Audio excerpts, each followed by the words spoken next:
للہ رب العالمین الصلاۃ والسلام علی رسول محمد صلی اللہ علیہ وسلم وقال اللہ تعالی فی القرآن المجید والقرآن الحمید اقیموا الصلاۃ صدق اللہ مولانا العظیم وبلغنا رسوله النبی الحمید المختار الکریم ذلک من الشاکرین الشاکرین والحمد للہ رب العالمین وقال الله تعالى في شأن حبيبه الكريم إن الله وملائكته يصلون على النبي يا أيها الذين آمنوا صلوا عليه وسلموا تسليما اللهم صل على سيدنا محمد وعلى آله وسلم اپنی عادت کے مطابق آپ کے ابتدائی وقت میں حضرات یوسف بولے تو میں تو ادنا سا کچھ دیر کا روانہ ہو جاؤں گی لیکن آپ کو اس تنظیم اصلاح معاشرہ کے بارش کے لیے خلاف سننا ہے تو ذرا جاگ کے انداز میں سننا تو ذرا بہتر رہے گا انشاءاللہ ایک مرتبہ اور بآواز بلند رسول آل رسول و اصحاب رسول صلی اللہ علیہ وسلم کی بارگاہ کے کسران جزیرہ پاک کا نظرانہ بآواز بلند پیش کریں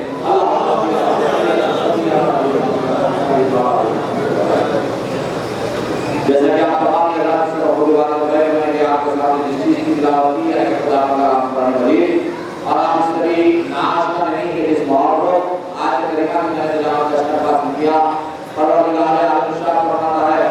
اقیم الصلاۃ یعنی نماز قائم کرو نماز قائم کرو فضیلہ میں گرامی نظر اب آپ حضرات یہ سمجھ رہے ہوں گے کہ یہ معراج کا جلسہ ہے شب معراج کا وقت ہے اور صوفی صاحب نے آج نماز کے متعلق جو گفتگو لے کر بیٹھے فضیلہ میں گرامی نظر ایک ہی بات میں جو ہے بات کو سمیٹوں کہ اللہ تبارک و تعالیٰ نے جہاں پہ اپنے حبیب صلی اللہ علیہ وسلم کو اپنی بارگاہ میں کس پناہ میں بلایا جہاں پہ اپنے دیدار سے مشرف فرمایا جہاں اللہ تبارک و تعالیٰ نے آپ صلی اللہ علیہ وسلم کو اپنے خود سے سرفراز فرمایا جہاں اپنے دیدار سے سرفراز فرمایا وہیں پہ جو ہے آپ صلی اللہ علیہ وسلم کی امت کو تنہا نہیں چھوڑا آپ صلی اللہ علیہ وسلم کی امت کو تنہا نہیں چھوڑا بلکہ جو ہے آپ صلی اللہ علیہ وسلم کی امت کے لیے بھی اللہ نے ایک عظیم انعام ہے معراج کی شب کا سب سے بڑا جو انعام ملا وہ انعام ہے نماز انعام جو ملا ہے وہ ہے نماز اللہ نے کہا کہ مدد معراج کی شب جیسے یہ رجب کا آغاز ہوتا ہے اب سنیوں کے قلوب میں یہ بات آ جاتی ہے کہ یہ ماہ مقدس معراج المقدس کا مبارک مہینہ ہے یہ معراج المقدس کا مبارک مہینہ ہے کہ یہ وہی مہینہ ہے جب اللہ تعالیٰ نے اپنے حبیب پاک صلی اللہ علیہ وسلم کو اپنا باز بلایا اپنا قرب عطا کرا لیکن ساتھ میں جو تحفہ دیا ہے اس تحفے کو ہم بھول جاتے ہیں زندہ نہیں گرا کچھ چند باتیں رکھوں گا جو شاید آپ حضرات مجھے چپ جائے لیکن یہ عزیزان گرامی اندر یہ پروگرام جنہوں نے آرگنائز کیا ہے اس تنظیم کا نام ہے اسلام معاشرہ اگر ہم صرف فضیلتوں کے اوپر اگر گفتگو کریں گے تو پھر معاشرے کی اصلاح کو ذمہ داری کون اٹھائے گا کیونکہ مولانا نے جس تنظیم جس بینر کے تحت اس پروگرام کو رکھا ہے وہ تنظیم معاشرے کی اصلاح تو بھلے ہی کوئی مقرر آئے کوئی مشاہد آئے کوئی عالم آئے اپنا پیغام پہنچائے لیکن پیغام جس وقت پہنچ رہا ہے اس بات کا ہم خیال ضرور رکھیں کہ یہ تنظیم اصلاح معاشرہ ہے اور یہاں سے وہ پیغام پہنچے جس سے کہ میرے معاشرے کی اصلاح ہو تو میرا مقصد صرف یہاں پر یہی ہے کہ معاشرے کے اندر وہ سدھار آئے جو آج بگاڑ کی طرف معاشرہ جا رہا ہے آج معاشرہ جو ہے بگاڑ کی طرف جا رہا ہے ہم شب معراج آتی ہے تو دیگر لوگوں کے اوپر تنقیدوں سے ہماری گفتگو کا آغاز ہوتا ہے بھلے جو ہے کوئی اپنا کوئی جو ہے مقصد کوئی کچھ بیان کر دے اس پروگرام کو لے کر اس شب کو لے کر کوئی کچھ بیان کر دے مطلب ہمارا وہ نہیں ہے کہ یہ ہم کو جواب دے دے کر میں تو یہ سمجھتا ہوں اللہ کی بلا مدد آپ کو پٹی بن کر اگر تم قرآن پڑھو گے تو تم کو معراج کے شب کی کوئی آیت نظر نہیں آئے.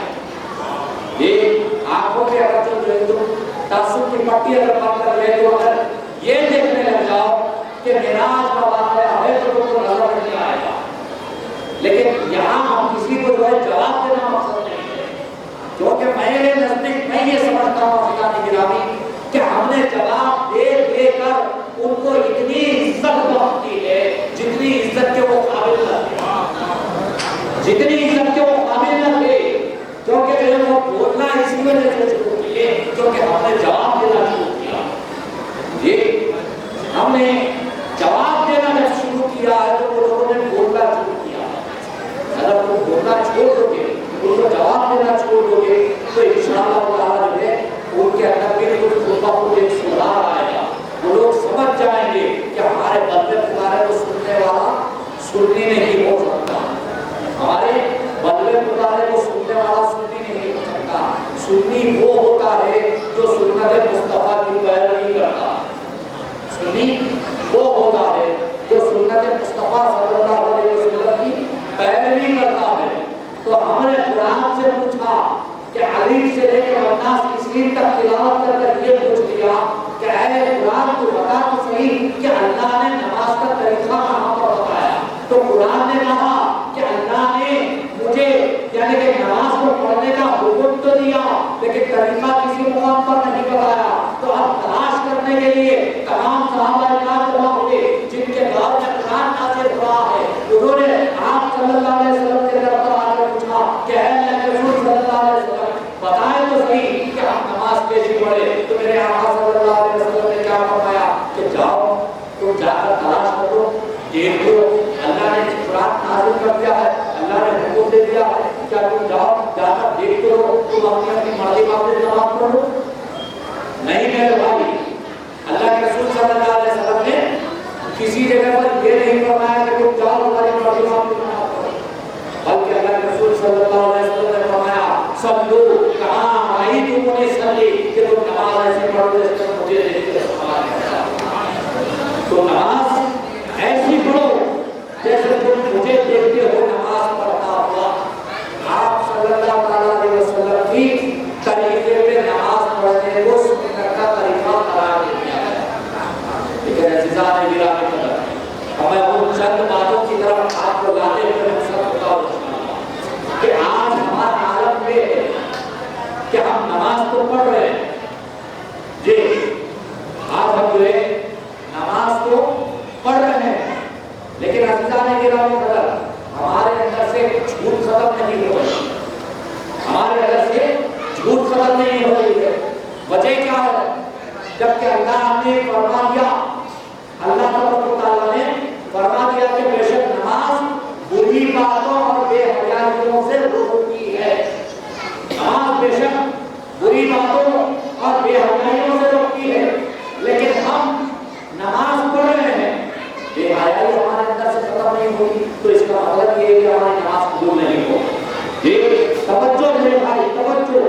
میں صرف آپ یہ سوچ رہے ہوں گے کہ میرے وہاں سے معراج پہ کیوں نہیں گیا ہوگا، تو بے شک اور لوگوں سے آپ سنیں انشاءاللہ. وہاں سے معراج پہ دیگر علماء مشاہدے سے آپ سماعت کریں، لیکن مجھ سے آپ صرف توبہ نماز کے بارے میں بات کریں، مجھ سے وہی سماعت کریں جس چیز کو اللہ نے دیا ہے مومنوں کے لیے. مومنوں کے آخر کو اللہ نے اپنا دیدار دے دیا، شرط وہاں پر بخش دیا اپنے دیدار سے. آپ صلی اللہ علیہ وسلم کو اللہ نے معراج عطا فرما دی، لیکن امت مسلمہ کی معراج اللہ نے رکھی ہے تو نماز میں رکھی ہے اور وہ نماز ہم کو عطا کی گئی ہے. جب فرمایا گیا کہ ہر مومن کی معراج، مسلمان کی معراج نماز میں ہے. اللہ کے پیارے نبی صلی اللہ علیہ وسلم نے فرمایا کہ مومن کی معراج ہے، کہاں پر ہے؟ مومن کی معراج نماز کی حالت میں ہے. مومن کی معراج نماز کی حالت میں ہے. تو پھر مومن کو معراج کب مل رہی ہے، کہاں مل رہی ہے؟ کہ ہمیں نماز پڑھنا چھوڑ دیا ہے. اب ہمارا یہ ہے کہ ہماری دعائیں قبول نہیں ہو رہی. اب ہم کو یہ پتا نہیں ہے کہ ہماری نماز قبول ہو رہی ہے نہیں ہو رہی. تو آپ میں تم کو ایک سوال میں دیتا ہوں، ایک بات بتاتا ہوں کہ اگر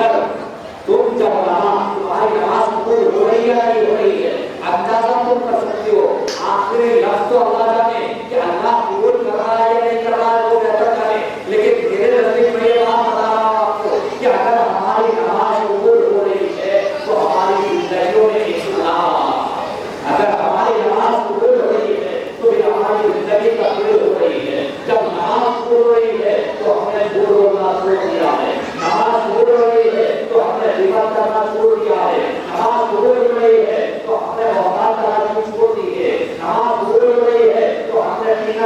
ہر پہلو کا دعوت بنا ہماری اس نماز میں ہے۔ جب نماز چھوڑ تو زندگی کامیاب اور کامیاب ہوگی نظر آتی ہے۔ جب نماز اگر ہماری قبول ہو رہی ہے تو پھر ہماری زندگی کا ہر لمحہ کامیاب ہوتے ہوئے نظر آ رہا ہے۔ لیکن عزیزان ملت اسلامیہ، بڑا افسوس ہوتا ہے کہ آج ہم نماز تو پڑھتے ہیں لیکن حالت نشے میں ہوتے ہیں۔ آج ہم نماز تو پڑھتے ہیں، جی غیبت بھی کرتے ہوئے نظر آتے ہیں۔ آج ہم نماز تو پڑھتے ہیں لیکن چوری بھی کرتے ہوئے نظر آتے ہیں۔ آج ہم نماز تو پڑھتے ہیں، چوری سے مراد میرے بھائی صرف وہ چور نہیں ہے جو راتوں میں گھروں میں ڈاکہ ڈالتے ہیں، وہ چور بھی ہے جو مال کو کم توڑتے ہیں، وہ چور بھی ہے۔ جی عزیزان گرامی قدر، حیدرآباد کی ایک معروف شخصیت ہمارے درمیان میں جو موجود ہے، عزیزان گرامی قدر، تو میں یہ عرض کر رہا تھا آپ کے سامنے کہ چور صرف وہ نہیں ہے جو راتوں کو ڈاکہ ڈالتے ہیں یا چوری کرتے ہیں، چور وہ بھی ہے جو کسی ایک حدیث کریم کے یعنی ایک حدیث کریمہ میں آپ کے سامنے رکھتا چلوں عزیزان گرامی، اللہ کے رسول صلی اللہ علیہ وسلم نے فرمایا کہ کوئی تمہارے پاس الفاظ کو امانت کے طور پہ رکھے، یعنی کہ کوئی باتیں کوئی اگر آپ کسی اور تک نہیں پہنچاؤ گے لیکن اس کے باوجود اگر تم پہنچا رہے ہو تو تم نے اس کی امانت میں خیانت کی، گویا کہ تم نے چوری کی۔ اب اپنی زندگیوں کا مشاہدہ کرو، اب ذرا ٹٹولو کچھ دیر کے لیے اپنے آپ کو،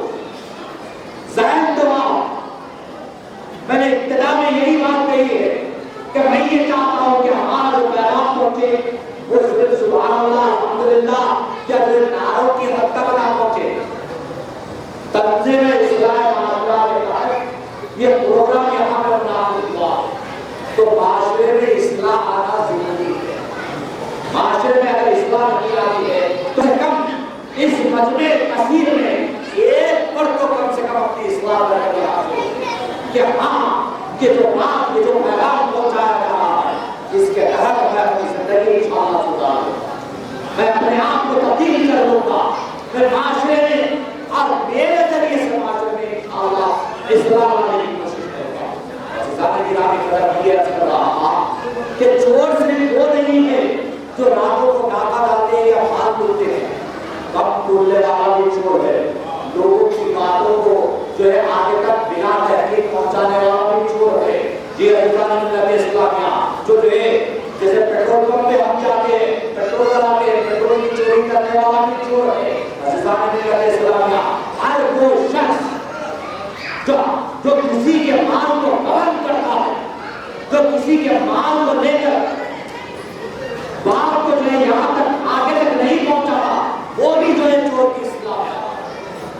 عزیزان ملت اسلامیہ، یہ چھوٹی چھوٹی باتوں کو ہم دل کر کے چھوڑ دیتے ہیں، جیسے کہ ہم کو ان باتوں سے کوئی سرکاری نہیں ہے، جب سے ہم کو ان باتوں سے کوئی سرکاری نہیں ہے، جب کہ اللہ کے رسول صلی اللہ علیہ وسلم عرش پر پہنچ گئے جہاں پہ رب کائنات کے دیدار سے مشرف ہو گئے اور آپ صلی اللہ علیہ وسلم جنت آپ دوزخ کا مشاہدہ کرتے ہیں، تو جہاں پر جنت میں انعام یافتہ لوگوں کا آپ صلی اللہ علیہ وسلم نے مشاہدہ کیا، وہیں پہ جو ہے دوزخ کا بھی مشاہدہ کیا ہے، دوزخ کا بھی جو ہے آپ صلی اللہ علیہ وسلم کو مشاہدہ کرایا گیا، بتایا گیا کہ دوزخ میں کون کون ہے۔ عزیزان ملت اسلامیہ، سب سے زیادہ پچھلے حصے میں جن کو جگہ ملی ہے نا وہ ہے حقوق العباد کو ضبط کرنے والے۔ اللہ تبارک و تعالیٰ نے دو حقوق بتائے ہیں، ایک حقوق اللہ ہے یعنی کہ اللہ کے حقوق ہے، دوسرا حقوق العباد جس کا جو ہے ہم کو کوئی لحاظ نہیں ہے، نہ ہم اپنے ماں کا حق ادا کرتے ہیں، نہ ہم اپنے باپ کا حق ادا کرتے ہیں، نہ ہم اپنے بھائی کا حق ادا کرتے ہیں، نہ ہم اپنی بہن کا حق ادا کرتے ہیں، یہاں تک کہ اللہ کے رسول صلی اللہ علیہ وسلم کے لیے جو ہے اور پوچھا گیا کہ کہاں تک حق ادا کرے تو آپ صلی اللہ علیہ وسلم نے پڑوس کے متعلق جب بیان کر دیا تو صحابہ نے پوچھا کہ اے اللہ کے رسول صلی اللہ علیہ وسلم ہمارا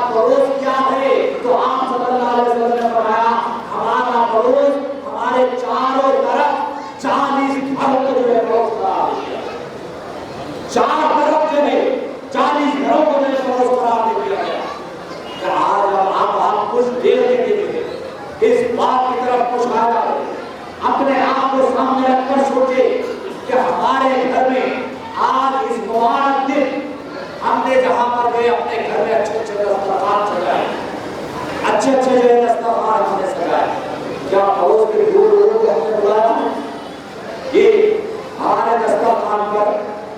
کیا ہم نے اپنے پڑوس کے کسی دو افراد کو جمع کیا؟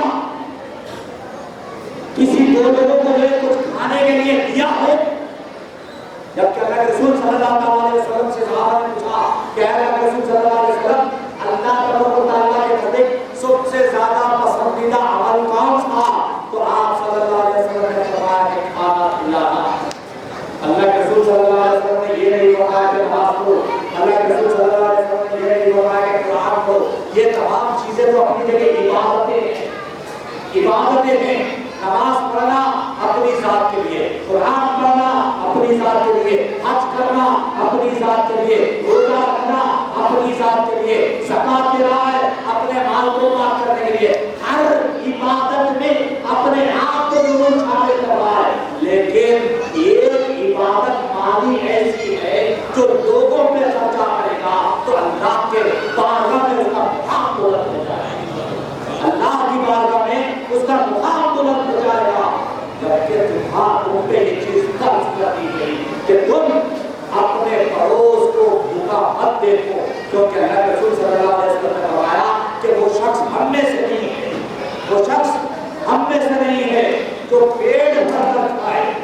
اور اس کا پڑوسی بھوکا رہ جائے۔ اللہ کے رسول صلی اللہ علیہ وسلم نے ارشاد فرمایا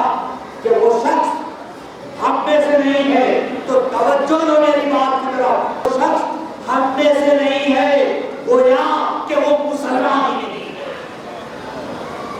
گویا کہ وہ شخص مسلمان ہی نہیں ہے جو ہے امن تو جو ہے شکم سیر ہو کر کھائے، وہ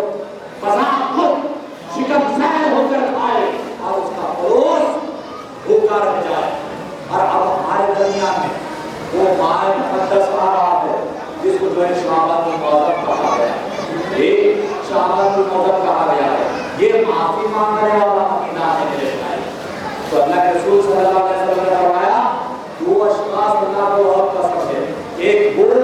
جو معاف کر دیتا ہے، دوسرا وہ جو معافی مانگ لیتا ہے۔ ایک وہ شخص جو معاف کر دیتا ہے، دوسرا وہ شخص جو معافی مانگ لیتا ہے۔ تو یہ ہدایت کب پیدا ہوگی؟ یہ حسن سلوک ہمارے کردار میں کب آئے گا؟ ہم کس وقت اچھے بنیں گے؟ تو پتہ یہ چلا کہ جب ہماری نماز قبول ہو جائے، جب ہماری نماز قبول ہوگی۔ صحابہ نے پوچھا بزرگ، کسی بزرگ سے جو ہے کسی اللہ والے سے لوگوں نے پوچھا کہ کیسے پتہ چلے گا کہ ہماری نماز کیسے قبول ہوگی؟ پتہ یوں چلا کہ تمہارا جب کردار تبدیل ہوتا چلا جائے گا، جب تمہارے سجدے قبول ہوتے چلے جائیں گے، جب تمہارے سجدے قبول ہوں گے تو تمہاری زندگیوں میں انقلاب آ جائے گا، جب سجدے قبول ہو جائیں گے تو حسن سلوک زندگی میں آ جائے گا، تمہاری گفتار بدل جائے گی، تمہارا کردار بدل جائے گا، جو بولو گے اس پہ عمل کرو گے۔ یہ نہیں ہے کہ تقریر کر رہے ہیں صرف، یہ صوبے صاحب اپنی ذات میں ہے تبدیلی نہیں لاتے، صرف تقریر کر رہے ہیں، آپ تک کے پیغام پہنچا رہے ہیں، لیکن باہر نکلتے ہیں تو گاڑی پہ بیٹھ کے سگریٹ بھی پی رہے ہیں، یہ باہر نکل کر گٹکا بھی کھا رہے ہیں، پھر جیسے ہی اذان ہوئی مسجد میں وضو کر کر آ گئے۔ تو ایسی عبادتوں کی اللہ کو ضرورت نہیں ہے، جو کہ اللہ کے رسول صلی اللہ علیہ وسلم نے فرمایا کہ کچھ عبادت گزار ایسے ہیں، کچھ نمازی ایسے ہیں جن کی نماز کو پلٹ کر ان کے چہرے پہ مارا جائے گا۔ کیوں؟ کیونکہ وہ نماز کو نماز کے طریقے سے ادا نہیں کرتے، وہ نماز کو نماز کے طریقے سے ادا نہیں کرتے، اسی لیے ان کے چہروں پہ ان کی نماز کو مارا جائے گا۔ اب سوچو کہ اسلام جہاں پہ جو ہے لہسن ہے، ایک لہسن ہے قدرتی پیداوار، پیاز ہے قدرتی پیداوار، لیکن اس چیز کو کھا کر بھی بغیر کلی کرے اگر کوئی مسجد میں داخل ہوتا ہے تو آپ صلی اللہ علیہ وسلم نے ارشاد فرمایا کہ کچا لہسن اور پیاز کھانے والے ہمارے مسجدوں میں داخل نہ ہو، کیونکہ اس کی گوشت ہمارے فرشتوں کو تکلیف